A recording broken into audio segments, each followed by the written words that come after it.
Et bonjour à tous, bienvenue sur la chaîne du Lunitorium. On est parti pour une première petite vidéo. Je vais vous présenter, je vais vous faire une espèce de faux Open the Box. Je l'avais déjà fait sur Insta en live, c'était pas trop mal au niveau du visuel, mais en repartageant la vidéo, je sais pas si c'est la compression ou je sais pas trop quoi. En tout cas, elle est toute pourrie, elle est devenue illisible. Du coup, je la reprends un petit peu avec les moyens du bord, tout mon matos vidéo est resté à la salle à cause du confinement. Je suis un petit peu loin, je suis pas allé tout chercher, donc voilà, c'est pas merveilleux, mais ça ira plutôt bien pour ce qu'on a à faire aujourd'hui. Et donc aujourd'hui, je vous présente trois boîtes, les trois dernières boîtes pour le jeu A Song of Ice and Fire de Simone. Les boîtes d'attachement pour la Netswatch, pour les Lannister et pour les Baratheon. Il y en a d'autres, mais je les ai pas achetées parce que ce sont pas des armées auxquelles je joue. Donc on est parti. Pourquoi je vous dis que c'est un faux open the box? Parce qu'en fait je les ai déjà ouverts, j'ai déjà pointé les figurines, j'ai déjà checké les cartes, j'ai déjà commencé à aimanter mes figurines et j'ai même commencé à texturer un socle. Alors aimanter mes figurines, pourquoi? C'est tout simple. Hop. En fait vous voyez j'utilise tac, des petites feuilles d'aimant. Ça a cette tête là. Voilà, donc sur des petites feuilles d'aimant que je colle sous le socle. Une petite rondelle, pouf, je les aimante et comme vous voyez, je ne crains plus ni de les faire tomber et surtout, je ne crains plus de les faire tomber pendant que je joue. Hop, on est plutôt tranquille de ce côté-là. Donc voilà, on est parti. On va commencer par tac. La première boîte qu'on va ouvrir, on va commencer par mes chouchous, les Baratheon. C'est pas mes chouchous depuis qu'il y a Mélisandre, hein. Les Baratheon, c'est mes chouchous depuis leur sortie. Je me suis d'ailleurs pris une foultitude de tolls contre Neji, qui s'en souviendra peut-être. Quand je n'avais malheureusement que les boîtes de base, on jouait 3-4 parties par semaine et je me prenais 3-4 tolls par semaine contre sa Nightwatch. On est parti, première boîte, les Baratheon, attachement 1. Tac. Alors déjà on va s'arrêter quelques minutes sur le visuel. Comme toujours avec ce jeu, franchement, les visuels des boîtes sont juste extraordinaires. C'est magnifique. J'ai jeté toutes les premières boîtes que j'avais parce que je savais pas quoi en faire. Ça traînait sous le lit à la maison. J'avais prévu de rester un petit peu plus avec ma copine. Elle est encore là, donc ça a marché. Donc j'ai jeté toutes mes boîtes vides. Je regrette. Je ne le fais plus maintenant. Je les conserve toutes. Elles sont magnifiques. Un jour, ça servira à quelque chose. Quand j'aurai ma belle Batcave, je les empilerai dans un mur. Ça sera sublime. Donc voilà, le visuel sublime. On est parti, ouvrons ça. Tac. Alors, voilà, ceux qui ont l'habitude du jeu seront pas dépaysés. Hein, donc on a du plastique thermoformé avec les figurines à l'intérieur, avec une petite plage de protection par-dessus, histoire qu'on soit sûr que ça bouge pas. Le socle de cavalerie solo juste ici, et dessous, on a les cartes. Donc vous voyez le socle là, un bon exemple, il est déjà un petit peu texturé. Et surtout, j'ai mis une petite rondelle au milieu, et c'est grâce à cette rondelle que toutes mes figurines tiennent sur leur plateau. Hop, on passe, et on va récupérer les cartes qu'il y a dans cette boîte. Hop là. Tac. Et tac. Alors, les cartes. Déjà, les cartes, soyons clairs, il y en a qu'on avait vu passer. Moi, il y en a deux que j'avais pas vu passer. La première, c'est si nous souhaitons jouer le Dragonstone noble qui ne bosse que pour Stannis en solo. Donc il coûte 4 points, vous avez déjà vu passer la carte, hein, donc je vais aller assez vite sur les cartes, c'est plus les figurines que je vais vous montrer. Voilà les petites caractéristiques, vous avez vu ça tout seul. Ça sort un petit peu depuis quelques semaines, quelques mois, c'est magnifique. J'ai hâte de le tester parce que ça a l'air très très rigolo. Et puis surtout des petits solos, c'est pas mal, 4 points pour avoir une acti, on dit pas non. Ensuite, on a les cartes de toutes les figurines. Alors, le cavalerie, le cavalier, on l'a qu'un seul exemplaire. Par contre, tous les solos, tous les attachements, on va les avoir, eux, par contre, en double. Alors, il y a des attachements qu'on connaît par cœur, le Master Warden, mon petit chouchou, mon attachement préféré, peut-être même de tout le jeu. Hein, donc, pour un point, on l'a déjà vu, sa carte, c'est toujours la même. Tac, pour moi, un des meilleurs ordres du jeu. Et puis vu que le but en Baratheon, c'est quand même d'encaisser avant de riposter, ça permet d'aider à encaisser. Tac, donc celui-là, on l'a également en double. Ensuite, le Stag Knight Noble. Bon, lui, je ne l'ai jamais joué pour de vrai. Hein, celui qui réussit le faire jouer. Il faut vraiment pas qu'il hésite, hein. Postez en dessous, hein, en commentaire si vous avez des idées. Je suis pas un grand fan de la capacité, par contre la figue est magnifique. Bon, les nobles, les Stag Knight, hein, sont pas merveilleux non plus. Bon, hop, on passe. Le Master Warden, c'est la deuxième. La prêtresse rouge, hein, qu'on avait vu avec les Lord Faithful. Hein, donc un point. Alors j'ai entendu qu'ils avaient changé le wording ici un tout petit peu. Je sais pas si c'est vrai ou pas, ou si j'ai mal compris, c'est possible. Mais voilà, la prêtresse rouge, je passe. Hop, ensuite on a l'attachement Dragonstone Noble. Donc là c'est si on veut le mettre dans l'unité de cavalerie. Unité de cavalerie qui n'est pas encore sortie, hein. On sait que ça arrive, on a déjà les visuels, les figurines sont magnifiques. Tac, et là ça nous fait gagner un petit ordre assez sympa à l'unité. Hop là. Et enfin, alors ça par contre, pour moi c'est une petite surprise. Vous les avez peut-être vu passer, mais moi ce sont deux cartes que je n'ai absolument pas vu passer. Ce sont les Thornguard Sentinel et les Pikeman Captain, des copains de Renly. Des attachements à 1 point, ce qui est pas mal parce que, hein, je me répète, mais le Master Warden est tellement bien que réussir à le changer, enfin, à mettre une autre figurine, un autre attachement à la place, ça risque d'être un petit peu compliqué en Baratheon. Mais si déjà les attachements ne coûtent qu'1 point, ça aide. Avec deux petites capacités qui sont quand même bien sympathiques. Alors je ne sais pas si vous les aviez vues passer, pas moi. Je vous laisse regarder 30 secondes. Hop. Et voilà. Alors un truc qui est déjà pas mal, c'est que c'est pas un or. C'est une capacité qui s'applique tout court, point barre, à l'unité. C'est pas mal du tout. Bon, allez, on n'est pas là pour les règles aujourd'hui. On est là pour les figurines. Alors, on est parti. Jetons un petit coup d'œil aux figurines. Alors, tac, comme je vous ai dit, bam, le petit plastique thermoformé pour être sûr que ça se fasse pas la malle. On enlève ça. Donc la petite ligne noire, hein, vous voyez bien tous les aimants, j'ai déjà tout aimanté. Et on est parti. Donc je vous l'avais dit, le cavalier on l'a qu'une seule fois, tous les autres attachements on les a en double. Alors, bon, soyons clairs, les 6 figurines du haut, je suis pas sûr d'en avoir besoin. Un Stag Knight Noble, j'en ai un, ça m'étonnerait que j'en joue 3 un jour dans ma vie. Des Master Warden, j'en ai déjà 4, alors 2 de plus, bon, je sais pas trop. Et les prêtresses rouges, j'en ai déjà 2, 4, ça fait beaucoup. Donc bon, je sais pas, je vois pas trop l'intérêt de les avoir en double. On les a, c'est pas mal. C'est des figurines alternatives avec un nouveau design. C'est l'avantage, ça va permettre de mixer, mais bon, du coup, ça me fait vraiment des attachements en rab. Si quelqu'un en veut, faut surtout pas qu'il hésite à me contacter. Par contre, là où c'est cool, c'est pour le Pikeman et le Swordguard. Là, c'est pas mal. On l'a en double. Si on veut le jouer 2 fois, eh ben, on est sûr de pouvoir les avoir. Je sais pas si ces figurines seront livrées avec une autre boîte. Je suis pas sûr. Tout comme la cavalerie. Peut-être que ce seront des figurines qu'on trouvera que dans cette boîte-là.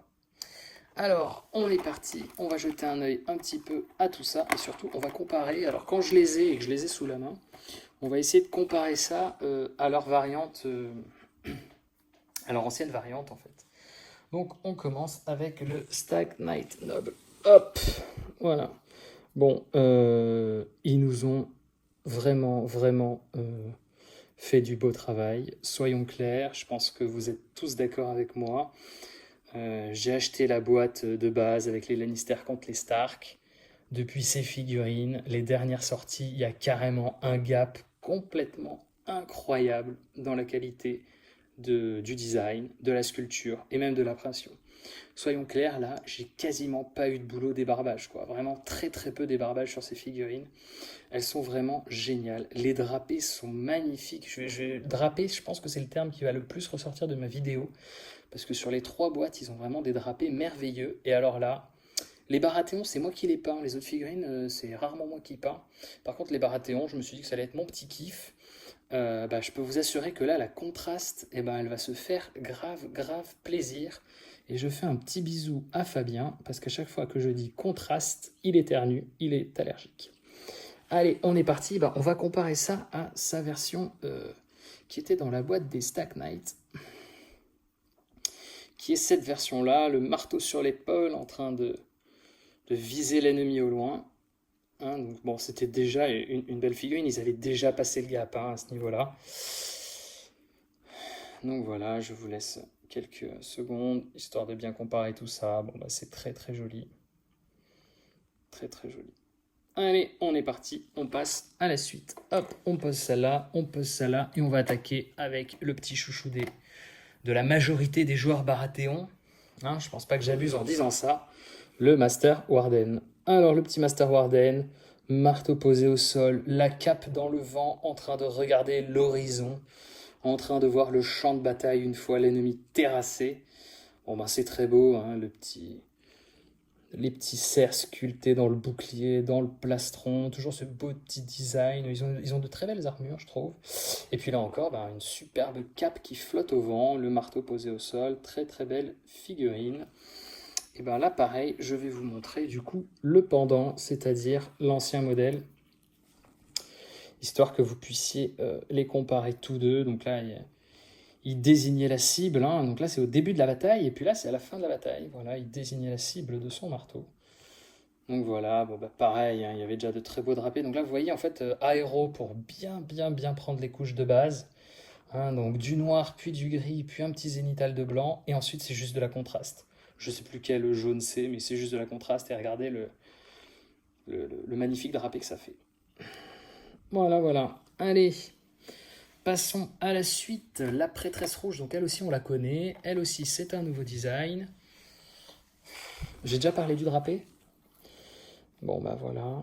Alors par contre elle, j'ai l'impression qu'elle est un tout petit peu, bizarrement, elle est un tout petit peu moins détaillée, mais c'est dû à l'espèce de robe là qu'elle s'est enfilée, enfin qui est quasiment fermée, elle est un tout petit peu moins détaillée que celle qui est dans la base, dans la boîte des R'hllor Faithful. Donc voilà, c'est quand même une figurine. Elle a un nez, contrairement à Mélisandre, ce qui est pas mal du tout. Alors par contre, je sais pas si vous allez bien voir, parce que du coup, je l'avais sous-couché pour la peinture. Mais si vous regardez bien, vous voyez là, elle est super bien, tout le torse là est superbement détaillé. Alors que là, vu que l'espèce de robe est un petit peu fermée, bah, du coup, j'ai l'impression qu'on voit beaucoup moins de détails. En plus, elle a la main refermée sur la poitrine. Donc on voit un petit peu moins les détails de l'intérieur de la figurine. Voilà, donc ça m'a un petit peu marqué. Bon voilà, bon, ben, je me répète pas, les drapés. Ça m'avait un petit peu marqué au niveau du détail des figurines. Allez, on continue. Et on va passer sur des nouveautés. Première nouveauté, le Pac-Man. Magnifique figurine. Hein, oups, là, on va essayer de pas tout casser tout de suite. Magnifique figurine. Je vous montre ça. Alors, je suis assez fan de cette lance un petit peu fine. J'ai pas trop l'habitude. Là, ça me fait penser au dernier design d'autres marques de FIC. Parce que vraiment, une belle lance bien effilée, bien pointue, très jolie. Le casque dans la main. J'aime bien ces espèces de petits... je sais pas... petits froufrous là. Je sais pas comment ça s'appelle. C'est très joli. Bon, bah voilà. Plutôt pas trop mal. Bon, le visage un petit peu grossier. Mais bon, après, c'est du 28. Hein, donc... ça ira très bien sur une table de jeu. Le Soundguard Sentinel, là encore. Il y a de très beaux cuirs à faire là. Il est vraiment en mouvement. On le sent en pleine action. On voit tous les cuirs qui se baladent là, toute sa veste qui donne vraiment une très belle impression de mouvement à l'intégralité de la figurine. On voit bien les détails du visage. Voilà, très belle figurine également. On va se faire plaisir à la peinture là, hein, avec tout ça. Et là encore, tous ces drapés, ben, c'est du pain béni pour la contraste, hein, pour les flemmards comme moi, qui ne sont pas de grands fanats de peinture. Et enfin, ben, celui que nous attendons tous, on l'attend parce que la figurine est belle, on l'attend parce que c'est un superbe solo, et puis on l'attend parce que la cavalerie aura un petit peu cette tête-là. Hein.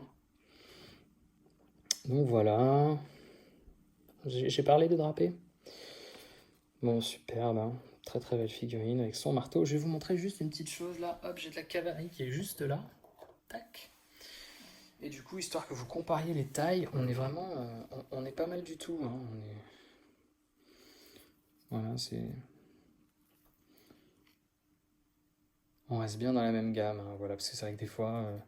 J'avais eu quelques petites surprises. Brienne, je trouve qu'ils l'ont vraiment fait trop grande, par exemple. Et il y a un champion aussi... un champion Baratheon, un copain de Renly, je me souviens plus son nom, qui est lui par contre particulièrement petit, je trouve, par rapport aux autres figurines quand on les pose côte à côte sur un socle. Voilà. Bon, bah écoutez, j'arrête d'encenser ces figurines, je les trouve très belles. Je trouve ça vraiment sympa. Cette boîte d'attachement, elle est vraiment cool. Bon, quelques figurines qu'on aura en rab, mais dans l'ensemble, on n'est pas trop mal. Hop là. Allez, on va passer à la suite. Hop, on va un petit peu intervertir les boîtes. Tac. Tac. Et tac. Et on va passer sur les Lannister, ceux qui payent toujours leurs dettes. Bon, bah là, pareil, je pense qu'avant d'ouvrir toutes ces boîtes de ce jeu, eh ben, il faut toujours s'attarder, après avoir enlevé le cellophane, je pense, sur le design de la boîte, hein, sur le dessin qui est devant, c'est magnifique. Voilà, et on est parti. Donc, hop. Vous savez tous comment ça fonctionne, je me répète. Le plastique thermoformé, les petites cartes et les figurines à l'intérieur. Hop là, allez, on est parti, on va regarder tout ça. Alors, bon, là déjà, que de l'attachement. Il n'y a pas de solo dans cette boîte, c'est que de l'attachement. Le cavalier, qui est ici, le Clegane Butcher, et ben du coup, il sera uniquement en attachement de la cavalerie Lannister, qui est déjà pas mauvaise, et également, eh bien, apparemment d'une prochaine cavalerie un petit peu plus légère, qui, selon les rumeurs, devrait sortir. Hein. Donc on est parti, bah là c'est pareil, il y a des gens qu'on connaissait, le guard captain qui ne se l'est pas déjà pris dans la tête. Ouais, fais-moi un test de morale, loupé, ouh, tu perds 4 figurines. Eh ben non, ah merde. Et du coup là, t'as réussi ton test de morale? Oui, donc du coup c'est moi qui en fais un. Oui, et à moins de s'il vous plaît. Bon, bah tant pis. Voilà, le guard captain, un point, une valeur sûre chez les Lannister. Bon là encore, genre, je me suis pas trop arrêté dessus sur les cartes... Baratheon, mais là encore, les designs, là, les dessins sont vraiment très très beaux et mettent vraiment les cartes en valeur. Hein. Donc le fait qu'elles aient vraiment chacune leur aspect en fonction de l'armée, c'est pas mal du tout. Ensuite, l'assaut vétéran qu'on a eu avec les halbardiers Lannister, pour un point, c'est le garçon qui vous dit que vous avez un petit bonus si vous commencez le tour engagé. Donc le vétéran d'assaut, voilà, on en a 2. Tac. Le champion de la foi qu'on avait vu avec la boîte de... Je ne me souviens plus, là, les hommes de la foi, je ne sais plus comment ils s'appellent. Bon, avec leur cape multicolore. Là. Bon, bah voilà, le petit attachement. Il est ici en double, en sculpture alternative. C'est le principe de cette boîte. Les figurines qu'on connaît déjà, c'est forcément une sculpture alternative. C'est pas une sculpture que vous avez déjà vue. Donc voilà, ça permet de restaurer des points de vie. Tac. Donc ça, on connaissait. Et puis, on est parti sur les gens qu'on ne connaissait pas. On les avait déjà croisés sur Internet ces dernières semaines, ces derniers mois, mais ces gens-là, on les connaît pas. Le turncoat. Alors, le turncoat, il est assez rigolo. Vous le mettez chez l'ennemi. Et ensuite, vous causez des wounds à l'unité en question pour lui mettre des tokens. Et surtout, ne pas utiliser d'ordre ou être la cible de tactical card. Donc c'est un très très bon attachement ennemi, entre guillemets, c'est-à-dire qu'on le paye un point et on le met chez le copain en face. C'est pas mal. Bon, ça marche qu'une fois, mais placé au bon moment, on connaît tous ce jeu, placé au bon moment, dans une grosse unité, ça fait mal. Voilà, ça fait mal, vous savez que vous allez être chargé, etc., etc., ça fait mal, le turncoat. Ensuite, le Clegane Butcher, lui, c'est le gaillard à cheval. Donc, un attachment à 2 points pour les cavaleries Lannister. Et voilà, je m'attarde quelques secondes sur son ordre et sur sa petite capacité spéciale. C'est pas mal du tout, vous rajoutez du test de panique. C'est pas mal du tout. Hop là. Et enfin, le Sentinel Enforcer. J'adore le concept. Là, il y a pas mal de petits attachements à 1 point, comme chez les Baratheons. C'est pas mal parce que, vu le système de fonctionnement du jeu, je trouve que des fois, mettre 30%, plus 30% du prix de l'unité juste pour un attachement, des fois, ça nous fait nous poser les questions. Et là, c'est pas mal de petits attachements à 1 point. Voilà. Alors, l'Enforcer, lui, il est là pour forcer l'adversaire à le charger. S'il n'a pas un très bon moral, ça peut être assez rigolo parce que du coup, vous forcez l'activation de l'adversaire. C'est assez original, c'est vraiment sympa. Plutôt que ce soit... comment il s'appelle le gros, là, c'est Clegane, je crois, qui force votre unité à charger. Là, vous forcez l'ennemi. à vous charger. Allez, les cartes, c'est fait. Attachons-nous à ce pourquoi nous sommes là. Tac. On va ouvrir ça. Hop là, on va essayer de pas tout casser. Et je m'en sors pas trop mal. Donc, tac. On va commencer comme tout à l'heure par les gens qu'on connaît. Et puis, on va passer aux gens qu'on connaît pas. Alors moi, toutes mes figurines, elles sont la peinture chez mon pote Bastien. Du coup, je ne peux pas vous comparer les anciens et les nouveaux designs. Mais il faut savoir que forcément, le Guard Captain, le vétéran, l'assaut vétéran, je sais pas quoi, et le garçon de la foi, là, eh bien, c'est des sculptures alternatives. On est parti pour le Guard Captain. Alors, non seulement la sculpture est vraiment sympa, les petites ailettes, là, il me semble que le Guard Captain de base ne les a pas. Par contre, le Guard Captain exclusif qui était dans le Kickstarter, lui, si je ne me trompe pas, les a. Donc, non seulement figurine alternative, sculpture alternative, mais surtout, par rapport à la boîte de base, on a pris carrément un gap sur la sculpture et le moulage de la figurine. Donc, c'est très, très, très beau. Ensuite, tac, on continue avec quelqu'un qu'on connaît. Ce brave homme, c'est le champion de la foi. Avec sa cape multicolore. Bon, là, pareil, figure alternative. Oh, cette cape, mais non, mais franchement, l'impression de mouvement est folle, je trouve. On le voit vraiment en train d'armer son bras pour frapper, avec la cape qui part dans l'autre côté, avec le mouvement rotatif de la figurine, quoi. C'est superbe. C'est vraiment superbe. Hop là. On continue, l'assaut vétéran, lui aussi on le connaissait. Là pareil, on est encore sur non seulement un nouveau design, mais en plus une figurine vraiment très très très bien sculptée. Voilà.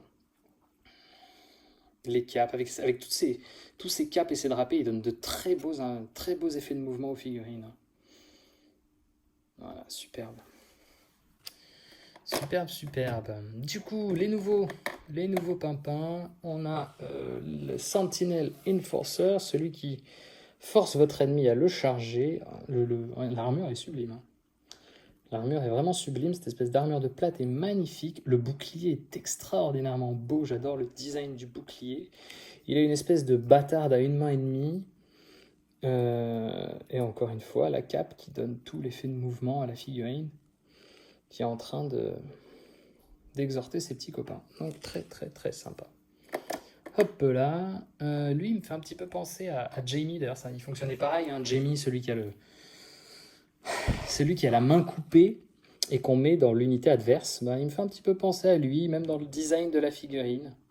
Il est en train de manger sa pomme dans l'unité ennemie. Prêt, une fois par partie, à non seulement lui faire perdre un point de vie, mais en plus lui filer pas mal de malus. Voilà, encore une fois, très belle sculpture. Hop. Et enfin, vous l'attendez tous, franchement les cavaleries c'est magnifique, et puis ça rajoute encore plus de diversité dans ce jeu. Eh bien, le Clegane Butcher, là encore, le caparasson donne tout le mouvement à la figurine. Avec la position... Tiens, j'ai pas... non, je les ai pas ébarbées, celles-là. J'ai encore un petit fil là qui se balade derrière. Voilà, voilà. Écoutez, très très beau. Moi, ça me plaît. J'espère que ça vous plaît autant. Et on a fait le tour également de ceux qui payent toujours leurs dettes. Hop là, on va passer à ceux qui ont pris le noir. La Night's Watch. Hop. Alors, la Night's Watch, bon, clairement, c'est pas le plus beau des visuels que j'ai vu, mais c'est sympa, mais c'est vrai que comparé aux deux autres, moi, les Baratheon, moi, je suis tombé amoureux du visuel de la boîte. Là, il a une touille moins sympa, mais c'est quand même plutôt pas mal du tout. Allez, comme toujours, on ouvre cette petite boîte, et là, aux surprises, ma bonne dame, 2 cavaliers. 2 cavaliers directement, c'est pas mal du tout. Du coup, on a 2 socles de solo. Ça veut dire que les 2 Watch Marshall, on va pouvoir les jouer hop là en solo. Et ça tombe bien, on a les 2 cartes qui vont avec. Alors, on sort les cartes, on va les présenter un petit peu avant de passer aux figurines. Hop.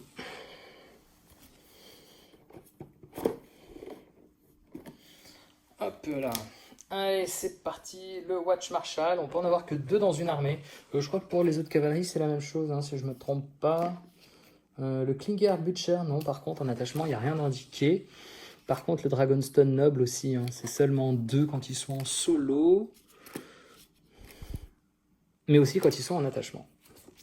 Alors que le Klinger Butcher, par contre, hop, on fait une petite marche arrière. Bah, lui, par contre, il n'est pas limité. Hein. Vous pouvez en mettre 50 dans votre armée. On peut.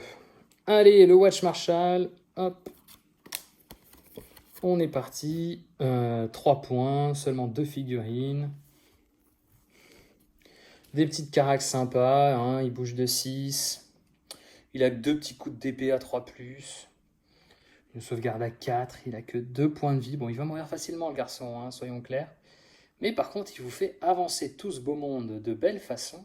Et en prime, à short range, eh ben, il file +1 d'attaque en mêlée aux copains. Et ça, c'est rigolo quand même. Voilà, donc il les fait avancer vite, il reste au milieu des troupes, il surveille comment tout se passe et il file des bonus aux copains. Bon, il va mourir rapidos, mais tout ce qui tire là-dessus ne tire pas ailleurs. C'est pas mal du tout. Pouf! Ensuite, ensuite on est parti. Qu'est-ce qu'on a comme carte dans cette boîte? Premièrement, on a Scorpion Modification. Une modif de plus, hein, je crois que c'est la 2e ou 3e modification pour les scorpions. Et ça permet de mettre des coups de baliste dans les copains qui s'arrêtent, dans les ennemis, pardon, qui s'arrêtent pas loin. C'est un ordre, ça marche une fois, mais c'est rigolo. Votre baliste peut donc tirer, si je me trompe pas, 3 fois, hein, une fois de base, une fois avec les épées, et une fois s'il y a un type suffisamment bête pour s'approcher. Tout ça pour la modique somme de 1 point. Voilà, voilà. Par contre, il faut absolument le Senior Builder pour que ça fonctionne. Voilà, si vous n'avez pas le Senior Builder, vous ne pouvez pas mettre cette carte. Alors du coup, vu qu'on en parle, qu'est-ce qu'il nous raconte de beau ce brave Senior Builder? Alors, il coûte qu'un point, touc. Et ce brave homme, en plein champ de bataille, il a son marteau, il a ses clous, et il vous met une petite pièce de terrain dangereuse, destructible. Et Hindering, je sais plus ce que c'est, je pense que c'est celui qui vous fait lancer 2 dés. Dangereux, c'est vous prenez un D3 plus un blessure quand vous le traversez ou vous vous activez dessus. Destructible, vous pouvez vous arrêter pour taper dessus. Et Hindering, je pense que c'est vous lancez 2 dés et vous prenez le plus bas lorsque vous chargez au travers. Et donc vous pouvez poser une fois par partie une petite pièce de terrain. Ça peut être pas mal quand vous avez pris position sur un objet. Et bien pouf, vous mettez un petit terrain pour embêter l'adversaire et l'empêcher de venir récupérer la place. Ensuite, qui a-t-on de beau? Alors, on a des gens qu'on connaissait déjà. On connaissait déjà le Watch Recruiter. Hop là. Hein. Je suis pas sûr qu'on le connaissait celui-là. Sa compétence, ça me parle pas.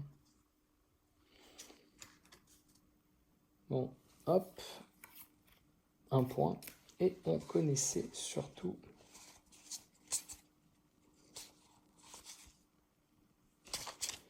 si je ne me trompe pas, le Watch Captain. Ouais, c'est ça, le Watch Captain. 1 point, celui-là on le connaissait déjà. Je crois qu'il a changé d'ailleurs, hein, depuis le début de la sortie du jeu. Là, je crois on est à la 1.5 maintenant, voire même à la 1.6 peut-être. Donc on a déjà eu des modifs. Voilà, donc celui-là on le connaît déjà. Et ensuite on a du coup quelques petits copains qui ont débarqué. Alors déjà, le fameux Watch Marshall, hein, celui qu'on avait à cheval en solo, on peut également l'attacher à une unité. Là il est limité à 2, hein, encore une fois, pour 2 points. Et il file des petites choses assez rigolotes, notamment son ordre. Hein, son ordre qui va très bien se combiner avec l'unité qui est juste là, si je ne me trompe pas. Alors je ne suis pas un gros joueur de la Night's Watch, mais si je ne me trompe pas, ces petites figurines-là, elles étaient déjà pas mal utilisées en harcèlement. Et du coup, même si ça forcément augmente le coût de l'unité, eh ben, ça va leur permettre, après une manœuvre ou une retraite, de faire une attaque de tir gratos. C'est pas dégueu. Voilà, voilà. De qui n'ai-je pas parlé? Il me semble que je n'ai pas parlé du Hardener Ranger. Lui aussi, c'est un petit nouveau, si je ne me plante pas. Touc, 2 points la figurine. Très joli, hein. Là, le design magnifique, ça me fait un peu penser à... Je suis pas un joueur de jeux vidéo, mais ça me fait penser au design d'Assassin's Creed. C'est assez classe. Hop là, et il file des malus. Et je crois que l'unité avec laquelle il s'attache le mieux, c'est les archers, là, qui filent déjà des malus. Et là, ça commence à faire beaucoup. D'autant que si tu essayes de te barrer, en plus, tu te prends des wounds. Et tu peux pas pivoter. Voilà, voilà un petit peu ce qu'on avait dans cette petite boîte. Les cartes, on est passé assez rapidement. On n'est pas là pour ça, on est là pour ça. Hop.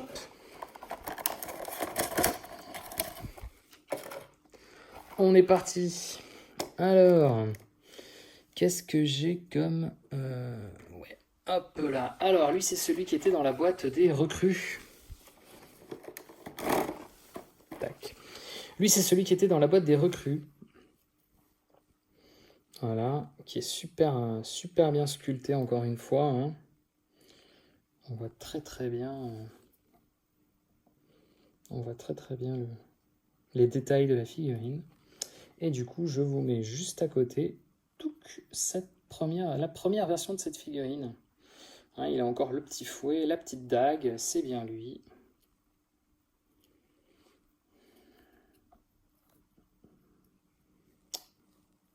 Hop là.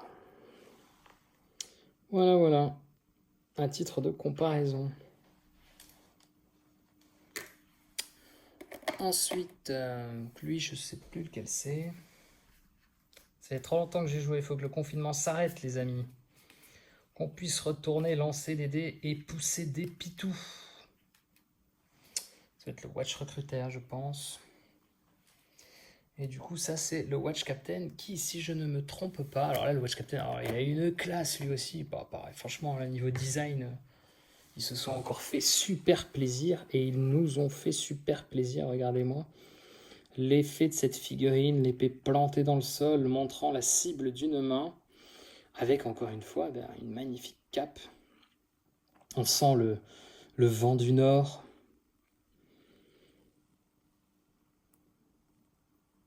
Qui gonfle cette cape. Superbe figurine. Et si je ne me trompe pas, hop, voici la première version de cette figurine. Je ne sais plus dans quoi on l'avait, si c'est dans les Sword Brothers. Je ne me souviens pas du tout. Voilà, si je ne me plante pas, c'est ça la première version de cette figurine. Ouais, il y avait un petit peu moins de vent à l'époque, hein. Voilà, bon, bah c'est très sympa, hein. Très sympa, très sympa. Allez, on continue. Alors, lui, il a un petit peu mangé trop de soupe. Et c'est celui qui permet, hop là, de filer le bonus à la baliste, pardon. Et c'est celui également qui va poser le décor en plus, hein. Donc on le voit bien avec ses petits outils, son gros marteau à deux mains, son armure de cuir, la cape, la petite fourrure. On sent que le mec, il en a vu, qu'il est plutôt jeune.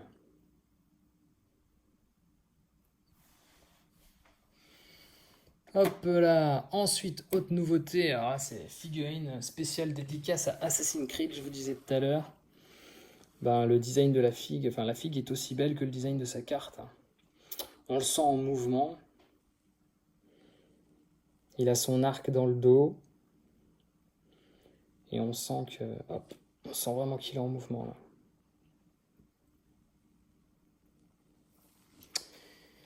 Et enfin, eh ben, les deux Watch Marshall qui sont dans cette boîte. Il y a vraiment un bel esprit qui se dégage de toutes ces figurines, je trouve, hein. Les designs sont très beaux, les sculptures sont très belles. Là, on le voit bien sur son cheval, en train de regarder au loin ce qui s'y passe pour coordonner les ordres des troupes, hein, puisqu'il leur file des petits... C'est un buffer, hein, ce brave homme. Avec sa cape encore qui flotte au vent, hein, forcément. Armure de cuir. Les détails des muscles des chevaux sont très très beaux. Voilà, je vais vous comparer ça à l'unité de cavalerie de la Night's Watch, qui est juste ici, qui est peint, où il y avait déjà, on avait déjà commencé à bien évoluer niveau sculpture par rapport aux boîtes de base. Et on voit bien que les proportions sont bien respectées. On est dans la figurine qui va très très bien s'incorporer à l'unité, à l'armée. Très belle figurine. Et ben voilà, écoutez les amis, je vous ai partagé les dernières sorties que j'avais reçues, de très belles figurines. On a encore parlé de ce merveilleux jeu qui est A Song of Ice and Fire de Simon. Clairement pour moi aujourd'hui ils ont une des meilleures règles. Rien que dans ma bibliothèque là qui est juste derrière, l'autre jour j'avais compté, je crois que j'ai une vingtaine de livres de règles de Wargame. Donc du jeu j'en ai testé. J'ai pas mal joué à pas mal de jeux, Warhammer, du Battle, du 40K, j'ai un petit peu joué à OS, ça m'a pas trop plu. J'ai beaucoup joué à aussi War Machine à une période où ça tournait pas mal en français, du temps de la V2 quand elle a été traduite. Enfin bon voilà, j'ai testé plein de règles et franchement je pense que là ils sont arrivés à une des meilleures règles de Wargame auxquelles il m'était été donné de jouer. Vraiment très très beau jeu. L'univers file un petit coup de main, mais on n'est même pas obligé d'être dans cet univers tellement le jeu est bon. Donc voilà. Eh bien écoutez, messieurs, dames, cette vidéo, 36 minutes, ça suffit amplement. Moi, quand ça commence à être trop long après, je les regarde pas forcément. J'espère que ça vous a plu, j'espère que le format vous a plu. N'hésitez pas à me dire tout ça en commentaire. Et puis je vous dis à la prochaine les amis. Bye bye, vivement la prochaine sortie de figurines, le prochain petit DHL qui m'amènera mes prochaines boîtes, vivement les prochaines parties surtout. Et donc vivement la fin du confinement. Bye bye, bonne soirée et prenez soin de vous.